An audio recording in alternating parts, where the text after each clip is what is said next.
I'm not so shy, I won't talk. I'm not going to freeze up, believe me. And my wife, I don't know if she believes I'm shy or not. I think she might think I'm not. But I want to thank the Reverend for not only that introduction, but for his lifetime of service to the cause of justice and civil rights. I mean, one of the great things about living in the state of Tennessee is you can be with giants and people who have done so much for our country, for our state, and we are right now right in the middle of it. So thank you for being here.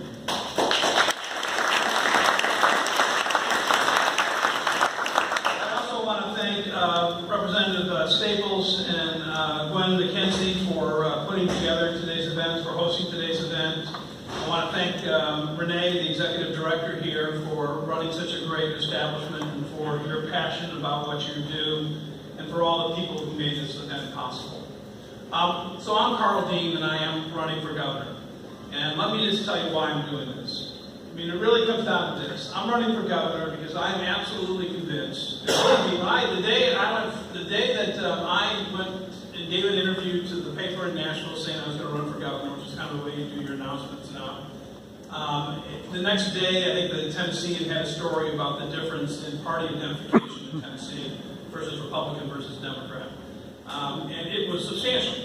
And so I knew what I was getting into. I knew that this was not going to be like an easy thing to do. But I thought it was the right thing to do. But I thought then, and I think now even more, that I'm going to win the race because I believe this. I believe that the people of the state are looking for a governor who is going to be pragmatic, who's going to have common sense, who's going to focus on the issues that matter to people, someone who's going to try to get things done. I do not think the voters of the state want a governor who is going to be an extremist, who's going to be such a partisan that they look at everything through political lenses.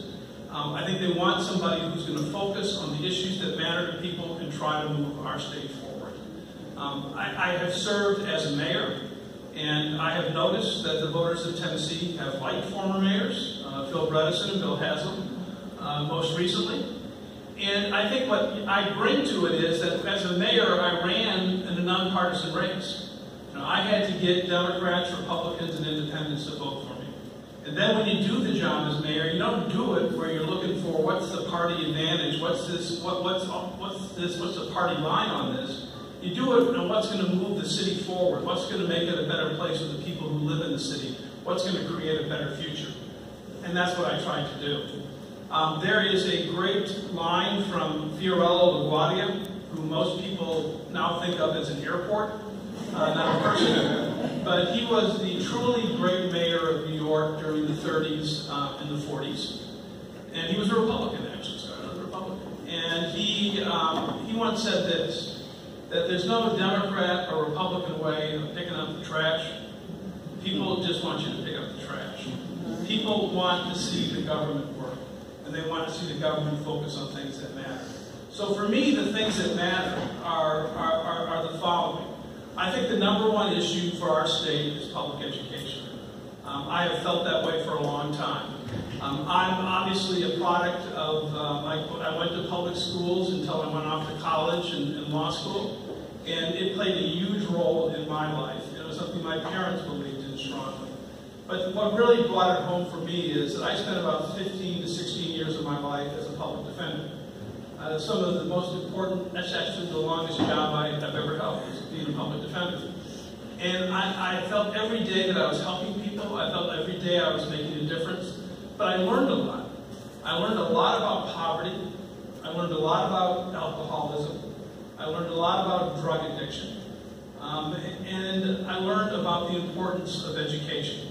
My clients were overwhelmingly high school dropouts, leaving school, you know, in 9th or 10th grade. I represented a lot of juveniles, and my juvenile clients were leaving school when they were 12, 13, 14, and nobody did anything to stop it. Nobody tried to keep them in school. Nobody tried to think of creative ways to make a difference. And those kids, a lot of those kids were just lost. And that stuck with me. And I've always felt then that there's a connection between public education and public safety. That being a safe place kind of means you have good schools. Being a safe place means that you care enough about kids that you make sure they stay in school and they get an education and they get a chance to succeed in life. So that's vital to me. also know from my time as mayor that public education is absolutely essential to economic prosperity and to job creation and development. You know, I think the biggest challenge for Tennessee in the next 10, 15 years is going to be having the workforce here in terms of being able to fill the jobs that are going to come here and jobs that are going to grow here naturally. And if we don't have that workforce, then that positive economic energy is not going to happen.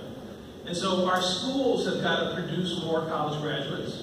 But we also got to be mindful that not everybody's going to go to college. And that's okay. It's more than okay. But we got to make sure that they have the technical and vocational training where they have a skill, a trade, where they can get a good job and earn more than the minimum wage, be able to support a family and have a good life. That to me is absolutely essential. I think public education is vital to health. You know, we spend a lot of time talking about a variety of issues related to healthcare, particularly around how we pay for things. But, you know, one of the basic things we need to talk about more and more is to say, are we a healthy state? And I have the answer, and it's not a good one. No, we're not.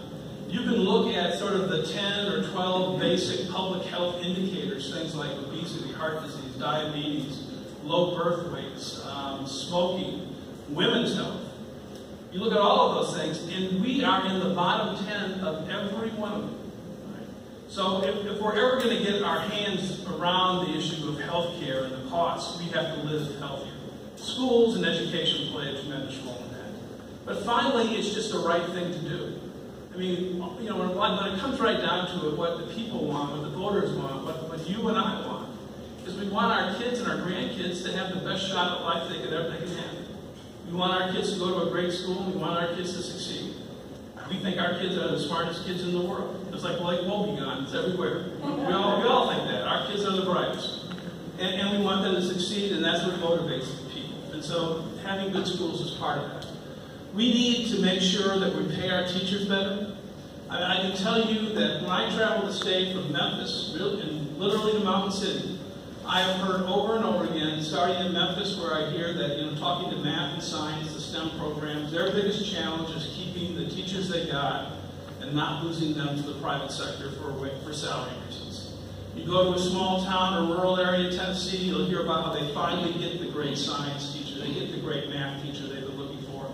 And then a larger city or a suburban area is going to offer $10,000 more and they lose that teacher. You can go to Chattanooga or any other parts of the state that border Kentucky and Georgia, and you'll hear about those states attracting our teachers because they pay more. You know, the magic happens in the classroom, and the magic happens from having a great teacher who can inspire learning. The magic happens from having people who really care. And to get those people, to get the best, you got to pay. And that's how you retain them too. So I think teacher pay is a major issue, and we're falling behind on that. We need to address it. Education needs to be our top priority. And when I say that, people say, what do you mean? Well, when I was mayor, the way I approached it was this. You know, when I was mayor during my first term, we had two big events. We had the Great Recession, and we had the Great Flood. And neither event was all that great. But it was sort of a test. You had to learn how to set your priorities and manage things. And so when I had to make cuts, and I had to make a lot of cuts, I said, I'm not cutting schools. I'm not going to cut schools. I'm not going to cut public safety. Because the city won't have a future if we give up on the basics, on the important things. And so we did it. So what I'm saying to you is, you know, in bad times, I'm going to protect education. And then in good times, I had a second term. And we had a boom. And it continues to this day where the city took off. So we were able in the boom to say, well, we're going to give a 37% increase in the budget over my time as mayor to public education. We're going to increase teacher pay and move it from 30th in the state for starting teachers to 3rd. And we're going to put about $620 million into capital programs. That's what I mean by making it a priority. That's where you make your commitment, and that's what you try to do year in and year out. So that's the issue, public education. Number two I would talk about is economic opportunity. You know, there's a lot of good news in Tennessee. There are cities, Knoxville's doing fine, Chattanooga, Nashville. Unemployment rates are 2%. And things that you can feel it, that there's a strong economy. But not everybody in the cities are feeling that. Not everybody is included. And not every part of the state's included in that. You go to some rural areas in Tennessee, and there are a lot of rural areas you'll find where counties are losing population, where the tax base is leaving. You'll find that people are not in the jobs they want to be in, or the unemployment is higher. That jobs such as the apparel industry left here in the 80s and 90s, and hasn't been replaced yet. You'll find places where the hospital has closed. You'll find school systems where there isn't the tax base to do what you need to do to make it into the system that those communities would want. We got to direct our economic energies to the places that need the most help. And we need to get rural broadband done. You know, we've talked about it, and we've made incremental steps along the way. We need to set a date and say this is when we're going to make this accessible to everyone. Because it makes a difference for education, it makes a difference for economic development, it makes a difference for public safety. And, you know, bringing up kids without access to the internet is like tying their arms behind their back. They're not going to start out in the right place. So we need to get that done. We look for public-private partnerships. We try to do it in a way that is the most cost-efficient. But sometimes you got to say, you know, do you have enough confidence to invest in the people of Tennessee? I've got enough confidence to invest in the people in Tennessee. If we make that investment, you're going to see towns do better. You're going to see rural Tennessee do better. You're going to see people returning to counties that are losing population. And then there's health care. You know, health care, beyond the health indicators, how you pay for it, the biggest mistake our legislature has made, the Republicans have made in my lifetime here in Tennessee is failure to do the Medicaid expansion.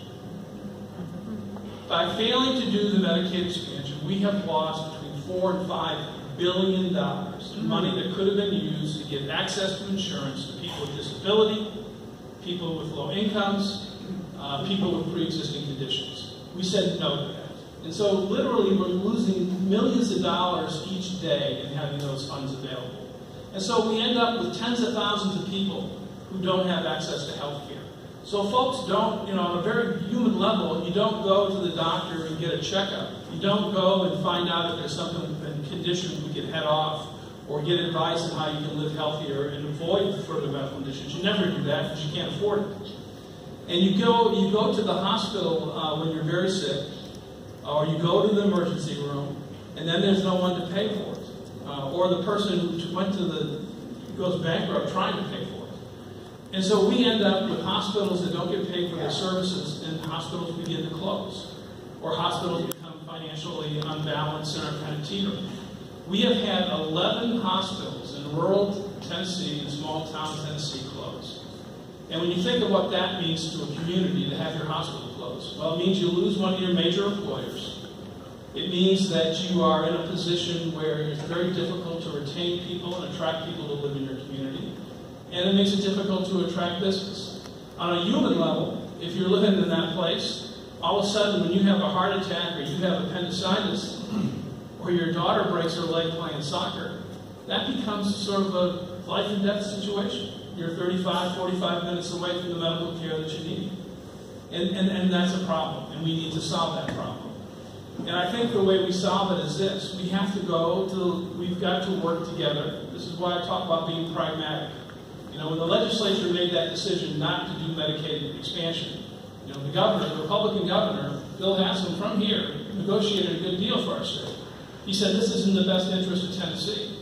And they looked at it and they said, no, we don't want to help President Obama. We don't want to do something like this because the politics are wrong. You don't make decisions on a political basis like that. What you need to do is, whether you're a Democrat or Republican, or whoever is the president, you step back and you say, what's the best thing for the people in Tennessee?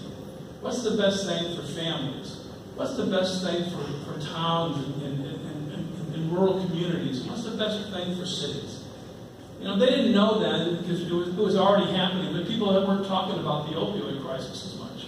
You know, not having Medicaid expansion has hurt us there too. We have not had the treatment available that we should have had.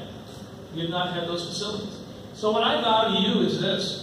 When I'm making decisions and when I'm talking to the legislature, it's going to be not about, hey, let's have a win for the Dean administration, or hey, let's all us Democrats have a big win.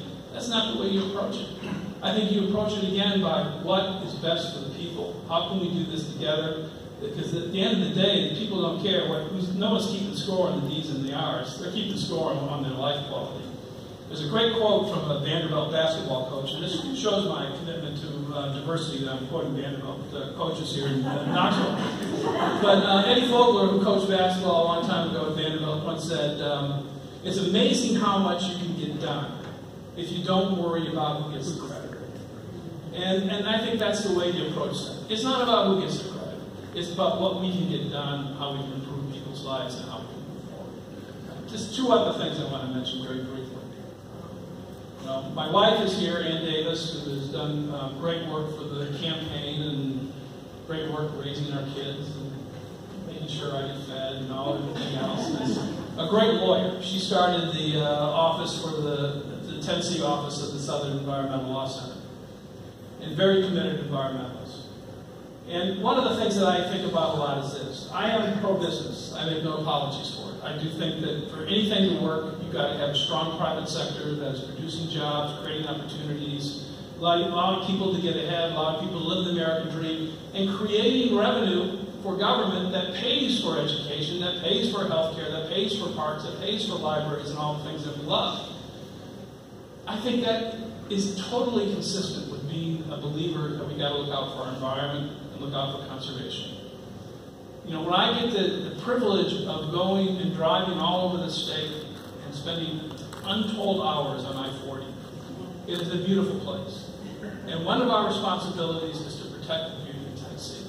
And we're here not because of, we think it's a great business climate, but we're here because we love the state, we love the outdoors, we love its beauty, and it's our responsibility to protect it. That means we don't privatize state parks. That means that we get that clean air and clean water are not partisan issues. That means that we understand the importance of keeping open space. That's critical. And then the next thing I want to mention is this the importance of us being who we are, which is, I think, I came to Tennessee in 1978 to go to law school. This is the friendliest place I've ever been. It remains that way, and I want it to remain that way. We have an obligation to treat each person here with respect and dignity, and value their dignity, and to make sure that we are inclusive, and that we embrace diversity. Some of my proudest moments as mayor was signing the legislation that said the city of Nashville would not discriminate based on sexual orientation. Some of my proudest moments was saying that when there was a referendum that said that the people of Nashville who work for the city could only talk English, could only do business in English. We said no. We fought the referendum and we beat it. The future is about being kind and being open and allowing talent and encouraging talent to come and live with us and be part of us as we move forward. There's a great quote from a noted American political philosopher, Bob Dylan, who said, but now that he's a Nobel Prize winner, you can almost call him anything. But Dylan once said that if you're not busy being born, you're busy dying. And what I've always taken that to believe is that we're all growing, we're all changing, there are always new challenges, and it should always be kind of about the future. You got to realize that things are going to change, and you got to change with it. And you got certain values, which is inclusiveness, diversity, kindness, treating people with respect and decency. And we'll just all keep evolving, and we'll keep on living. And so those are kind of things I think about. I don't know if we have time for questions, but I'd be happy to answer questions, the easy ones.